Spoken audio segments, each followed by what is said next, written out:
پہلے سمجھیے وہ اتنا خطرناک دشمن ہے، وہ ہمیں دیکھ سکتا ہے، ہم اسے نہیں دیکھ سکتے.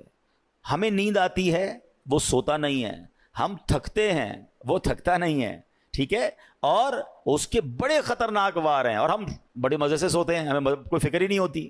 Try to understand. چونکہ وہ مردود ہوا ہے نا اللہ کی بارگاہ سے، وہ بھی تو پہلے سے مردود تو نہیں تھا، وہ تو جنت کا خزانچی تھا، فرشتوں کا استاد تھا. اب اس کی ڈیزائر یہ ہے، وہ یہ چاہتا ہے کہ اگر میں نے جہنم میں جانا ہے تو میں نے باقی مسلمانوں کو بھی لے کے جانا ہے، تو وہ اپنے وار کر رہا ہوتا ہے. اب ذرا اس کے میں آپ کو کیٹیگری بتاتا ہوں کہ وہ مردود کتنا ہے، کتنا شاطر ہے، کتنا مکار ہے، اور وہ چاہتا کیا ہے. سب سے پہلے شیطان یہ چاہتا ہے کہ میں کسی طرح مسلمان سے کوئی بڑے بڑے کبیرہ گناہ کرواؤں، شراب پلوا دوں، بدکاری کروا دوں، قتل کروا دوں، کوئی بہت بڑا اس سے گناہ کرواؤں. اب جب وہ شیطان دیکھتا ہے نا کہ یار یہ بندہ قتل تو نہیں کرے گا، یہ شراب تو نہیں پیے گا، تو نمازی آدمی ہے، اب وہ کیا کرے گا؟ جب اس نے دیکھا کہ بڑے بڑے گناہ نہیں کر رہا، تو پھر میں اس کی کسی طرح عبادتیں چھڑوا دوں، اس کو نماز چھڑوا دوں، اس کو روزہ چھڑوا دوں. اب شیطان دیکھتا ہے نہیں، نماز بھی نہیں چھوڑ رہا، نمازیں بھی پڑھ رہا ہے، روزے بھی رکھ رہا ہے، یہ مایوس نہیں ہوتا. پھر کیا کرے گا؟ چلو کم از کم اس کی جماعت چھڑوا دوں، فرض پڑھ رہا ہے نا، جماعت سے نہ پڑھے تاکہ اس کا ثواب کم ہو جائے. اچھا اب دیکھیے گا کہ بندہ ہے بڑا پکا نمازی، اس کے نفل چھڑوا دو. آپ دیکھیے شیطان کیا مکاری. ہم میں سے کئی ایسے ہوں گے جو پہلے نفل پڑھتے تھے، اب نہیں پڑھتے، یا نفل ہی ہے نا. پھر کہے گا یار اس کی سنت موقدہ چھڑواؤ. دوسرا وار کیا ہوگا؟ سنت غیر موقدہ. تیسرا وار ہوگا سنت موقدہ. اب ایسی باتیں کرنے لگ گئے لوگ، یار سنت ہی ہے نا، فرض تو نہیں ہے، فرض پڑھ لو بھائی بہت ہے. تو اب آپ کی سنتیں گئیں، پھر ایک وقت آئے گا آپ کا واجب جائے گا، پھر شیطان آپ کے فرض پر اٹیک کرے گا. امیون سسٹم سمجھے تھے نا آپ کووڈ میں، کیا تھا کہ اپنا امیون سسٹم اتنا مضبوط رکھو کہ کووڈ وائرس اٹیک نہ کر سکے. تو جس کا امیون سسٹم مضبوط تھا اس پہ وائرس اٹیک نہیں کر پاتا. آپ کا اور میرا امیون سسٹم پتہ ہے کیا ہے؟ یہ ہماری عبادتیں ہیں، ہمارے پہلے نوافل ہیں. نفل پکڑ لو تمہارا فرض مضبوط ہو جائے گا، کیونکہ نفل پہلے ہے، پھر سنت ہے، پھر واجب، پھر فرض کی باری آئے گی. شیطان نہیں کر سکے گا حملہ. ہم نے نفل چھوڑ دیے، سنتیں چھوڑ دیں، واجبات چھوڑ دی، اب فرض پر اٹیک ہوتا ہے. اچھا پھر یہ مردود کیا کرتا ہے؟ دیکھتا ہے نہ یہ نمازیں چھوڑ رہا ہے، نہ یہ روزے چھوڑ رہا ہے، اچھا یہ صدقے بھی نہیں چھوڑ رہا. صدقے پتہ کیسے چھوڑواتا ہے؟ دل میں خوف ڈالتا ہے، یار زکوٰۃ دو گے تو پیسے کم ہو جائیں گے، زکوٰۃ کے علاوہ دینے کی کیا ضرورت ہے؟ زکوٰۃ دے دی بڑی بات ہے بھائی، اب کیا صدقہ دینا، اتنا مہنگا جانور قربانی کی کرنے کی کیا ضرورت ہے؟ سمجھے اس کے واروں کو.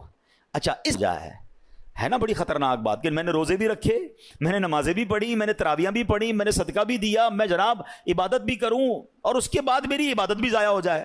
یہ کتنی خطرناک بات ہے. مگر اس ویپن کو، شیطان کے اس چال کو کوئی سمجھنے کے لیے تیار نہیں ہے. پتہ ہی نہیں ہے لوگوں کو کہ یار یہ بھی ہو سکتا ہے کہ بھائی صدقہ دے دیا، مسجد سے رسید مل گئی، اب یہ رسید مل گئی، صدقہ ان کو ریسیو ہو گیا، لیکن قرآن کہہ رہا ہے صدقے ضائع نہ کرو. اس کا مطلب میں نے پیسے دے کر بھی ضائع کر دیے. یہ کیسے ہو سکتا ہے؟ Null and void. بلکہ میں آپ کو اس سے خطرناک بات بتا رہا ہوں. یہ جو ریاکاری ہے نا، انگریزی میں کہتے ہیں اس کو آسٹنٹیشن، دکھلاوا. یہ اتنی بری بیماری ہے جو صرف صدقہ یا آپ کی نیکی ضائع نہیں کرتا، بلکہ اس نیکی کو گناہ بنا دیتا ہے، اللہ کی ناراضی بنا دیتا ہے. چلیں بھائی اللہ نہ کرے کوئی نیکی کی اور ضائع ہو گئی، نقصان ہے، مگر وہی نیکی گناہ بن جائے، میں تو مارا گیا نا، کتنا بڑا لاس ہو گیا. Try to understand. یہ سمجھنا ہوگا مجھے اور آپ کو کہ ریاکاری ہے کیا. تو ریاکاری کیا ہے؟ حدیث پاک میں آتا ہے، نبی پاک علیہ الصلوۃ والسلام نے فرمایا، مجھے تم پر سب سے زیادہ شرک اصغر، چھوٹا شرک، وہ کیا ہے؟ ریا، یعنی دکھاوے کا ڈر ہے. اللہ تعالیٰ قیامت کے دن کچھ لوگوں کو ان کے اعمال کی جزا کے وقت فرمائے گا، ان لوگوں کے پاس جاؤ جن کے لیے تم دنیا میں دکھاوا کرتے تھے، اور دیکھو کیا تم ان سے کیا جزا پاتے ہو. یعنی اللہ فرمائے گا میرے پاس تمہارے لیے کوئی جزا نہیں، ان سے جزا لو جن کے لیے نیکیاں کی تھیں. اب کیا ہو رہا ہے؟ نماز پڑھی سب کو بتانا ہے، روزے رکھے سب کو بتانا ہے، قرآن پڑھا سب کو بتانا ہے، حج پہ گئے سب کو بتانا ہے. وہ نیکیاں جو نارملی انسان اکیلے میں کرتا ہے، مگر وہ بھی بتانی ہیں. وہ پہلے سنتے تھے نا نیکی کر دریا میں ڈال، اب نیکی کر فیس بک پہ ڈال، نیکی کر سوشل میڈیا پہ ڈال. ابھی پچھلے دنوں سیلاب آیا تھا تو کووڈ کے معاملات آئے تھے، کئی لوگ ماشاءاللہ صدقہ خیرات دینے گئے، اچھی بات ہے، یہ بڑی نیکی ہے. مگر آپ نے تماشے بھی دیکھے ہوں گے کہ ایک ایک آٹے کے بورے پر 5 بندے کھڑے ہو کر اس غریب کے ساتھ سیلفی کھنچوا رہے ہیں. اب بتاؤ نا اس غریب کی غربت کا اور کتنا مذاق اڑانا ہے.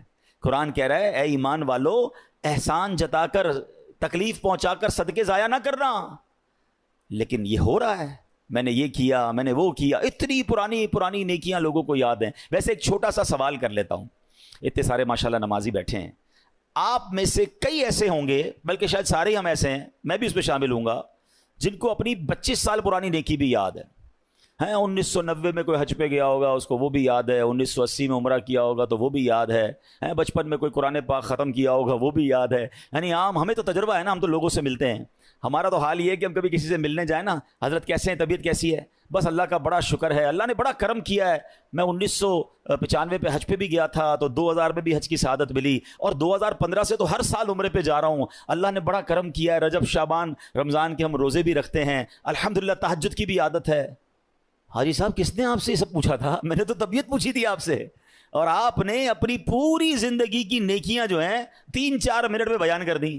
اچھا ہمت نہیں ہوتی کہنے کی، لیکن چلے آج کہہ دیتا ہوں کہ جناب آپ کو 2004 والا حج یاد ہے، آپ کو پچھلے 10 سال پرانے عمرے یاد ہیں، کل جھوٹ بولا تھا وہ یاد ہے، آج صبح آپ نے موبائل میں کچھ حرام دیکھا تھا وہ یاد ہے، یعنی 15 سال پرانی نیکی یاد ہے، گناہ یاد نہیں ہے۔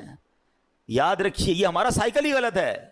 بزرگان دین فرماتے ہیں نیکی کر کے بھول جاؤ اور گناہ کر کے یاد رکھو، کیونکہ پتہ نہیں نیکی قبول ہوگی کہ نہیں، اخلاص ہے کہ نہیں۔